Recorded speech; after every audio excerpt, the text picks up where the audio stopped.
Mia, an 8-year-old cheerful girl with big brown eyes and braids, had long dreamed of trying the chocolate ice cream from the small cafe on the corner of her street. She often saw people going in and coming out with colorful scoops of ice cream and waffle cones, and she imagined the day she'd finally get to try it herself. Today was her day, a sunny, warm day, perfect for ice cream. Mia carefully put on her favorite yellow dress and clutched a handful of coins she had saved up over the past few weeks. She proudly told her mom that she was going to get ice cream all by herself, and Denise, smiling, gave her permission and wished her luck. Mia felt grown-up, confident, and ready for her little adventure. As Mia opened the cafe door, she was greeted by the sweet smell of waffle cones and vanilla ice cream. She froze for a moment, mesmerized by the beautiful displays and the colorful scoops of ice cream behind the glass counter. Her face lit up with excitement as she slowly walked up to the counter and joined the line. The cafe was lively. White customers sat at tables, chatting and laughing.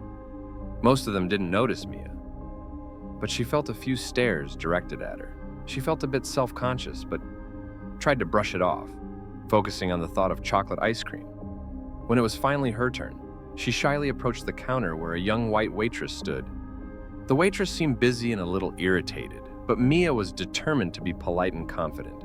"Hi, can I have a scoop of chocolate ice cream, please?" Mia asked, rocking on her toes with excitement.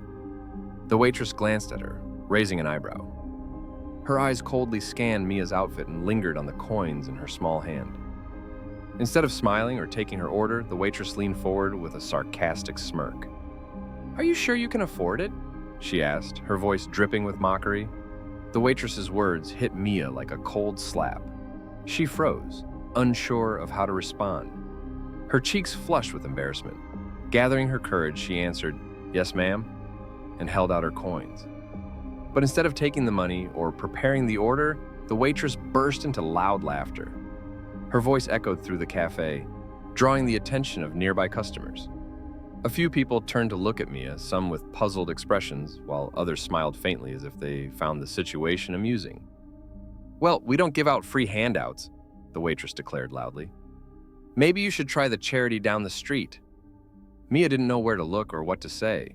She saw people whispering and a group of teenagers at a nearby table openly giggling. Her vision blurred as tears welled up in her eyes. Mia clutched her coins tightly, her hands trembling.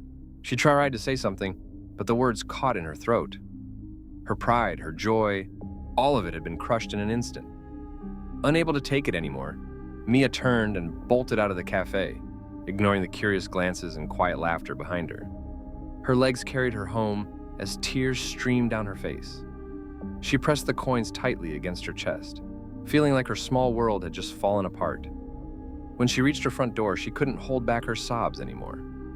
Her mother, Denise, saw her tear-streaked face and immediately understood that something was wrong. Mia burst into the house and, crying, threw herself into her mother's arms. Denise immediately dropped to her knees and hugged her daughter tightly. "Mia, what happened?" Denise asked, stroking her daughter's hair. Through her sobs, Mia explained how the waitress had mocked her, how the customers had laughed, and how she had just wanted to buy some ice cream. "She said I couldn't afford it, Mommy. Everyone was staring and laughing at me." Denise's expression changed. Her eyes darkened with anger, and her lips pressed into a thin line. She was furious, but tried to stay calm for her daughter's sake. "You did nothing wrong, sweetheart. They were the ones who were wrong." She held Mia tighter. "No one has the right to treat you like that. No one." "What are we going to do now?" Mia asked, her voice so small and shaky. Denise took a deep breath, stood up, and straightened her back. "We're going back there, and I'm going to show them how wrong they were." Mia's feet barely touched the ground as she ran home, her heart pounding in her chest.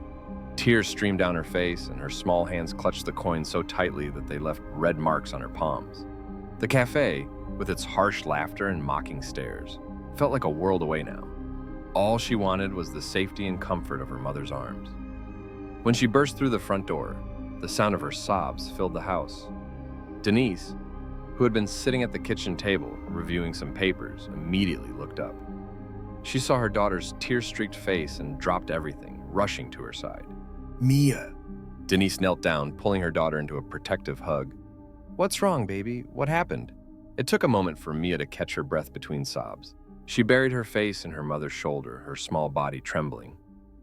"I just wanted to get some ice cream," she finally managed to say. Her voice was shaky, filled with a mix of sadness and humiliation. "But the lady at the counter," she laughed at me. "She said I couldn't afford it." Denise's arms tightened around Mia as she continued. "She told me to go to a charity place, and everyone was staring and laughing. I didn't do anything wrong, Mommy." Her voice cracked as fresh tears welled up in her eyes. Denise felt a surge of anger rise in her chest. She stroked Mia's hair gently, her tone calm but firm. "You didn't do anything wrong, sweetheart. You were brave. That woman was cruel, and no one has the right to treat you like that." Mia sniffled, looking up at her mother with wide, tearful eyes. "Why would she do that? I just wanted ice cream." Denise kissed the top of her daughter's head and looked her in the eye. "Sometimes people are mean because they think they can get away with it. But we're not going to let her get away with it." Denise stood up, still holding Mia's hand. She grabbed her car keys and placed them on the counter with purpose. Her face was set with determination, but she kept her voice soft and steady to reassure Mia. "Come on," she said. "We're going back to that cafe." Mia hesitated, her small hand trembling in her mother's grasp. "Do we have to?" "I don't want to go back there," she said quietly, her voice still shaky. "Yes, baby, we do," Denise said gently but firmly. She knelt back down to look Mia in the eyes. "Listen to me. What happened to you was wrong, and people need to know that it's not okay to treat anyone like that, especially you." "But what if they laugh at me again?" Mia whispered. "They won't," Denise promised. "I'm coming with you this time, and I'll make sure they understand who they just tried to humiliate." Mia nodded hesitantly, wiping her eyes with the back of her hand. Her mother's confidence gave her a small glimmer of hope. She squeezed Denise's hand a little tighter as they headed out the door together. The cafe looked just as busy as before when they arrived, but this time, Mia stayed close to her mother's side. As they stepped inside, the noise of laughter and conversation filled the air. A few customers glanced up briefly, but then returned to their own business. Behind the counter was the same waitress who had mocked Mia earlier. She was chatting with another staff member, seemingly in good spirits. When she saw Mia and Denise, her smile faltered slightly. She narrowed her eyes, looking between them as if trying to figure out why they had returned. Denise walked up to the counter, her steps steady and her chin held high. She didn't waste time with pleasantries. "Excuse me?" she said, her voice calm but commanding. "I'd like to speak to the manager." The waitress smirked, folding her arms. "The manager isn't here," she said dismissively. Denise raised an eyebrow and pulled a set of keys from her pocket, placing them on the counter with a quiet clink. "Actually," she said, her voice even, "I am the manager. In fact, I'm the new owner of this cafe." The waitress's face drained of color as she realized what Denise had just said. Her confident smirk was replaced with wide-eyed shock. "What?" she stammered. "You're the new owner?" "That's right," Denise said, folding her arms. "And now I'd like an explanation for why my daughter was humiliated in front of your customers." The cafe fell silent. Customers paused mid-conversation, some even putting down their drinks to watch what was happening. The waitress fumbled for words, her earlier confidence nowhere to be found. I didn't mean to. I didn't know she was your daughter." Denise's eyes narrowed. "So you think it's acceptable to treat a child like that as long as you don't know who she's related to? Is that how you conduct yourself at work?" "I'm sorry," the waitress mumbled, her face turning red. She looked down at the counter, avoiding Denise's piercing gaze. "This isn't just about my daughter," Denise said firmly. "This is about how you treat anyone who walks into this cafe. Your behavior was cruel, unprofessional, and completely unacceptable." Mia stood quietly beside her mother, her heart pounding. She watched as the waitress squirmed under the weight of her mother's words. For the first time since the incident, she felt a sense of relief. Someone was standing up for her. Denise straightened up and looked around the cafe, her voice clear and steady. "This cafe is supposed to be a place where everyone feels welcome. That's the standard I will uphold as the new owner. If you can't meet that standard, you have no place here." She turned back to the waitress. "You're dismissed. Collect your belongings and leave." The staff exchanged nervous glances, nodding in agreement. Denise continued, "I'm implementing new policies here. Every one of you will undergo training on diversity, inclusion, and customer service. This cafe will be a welcoming place for everyone, regardless of their background. The employees nodded again, a little more enthusiastically this time. Denise's presence left no room for argument, and her expectations were crystal clear. Denise turned her attention back to Mia. "Now," she said with a warm smile, "let's get you that ice cream." Together, they walked up to the counter, where another staff member hesitantly stepped forward. This time, the interaction was different. The employee smiled at Mia and asked, "What flavor would you like?"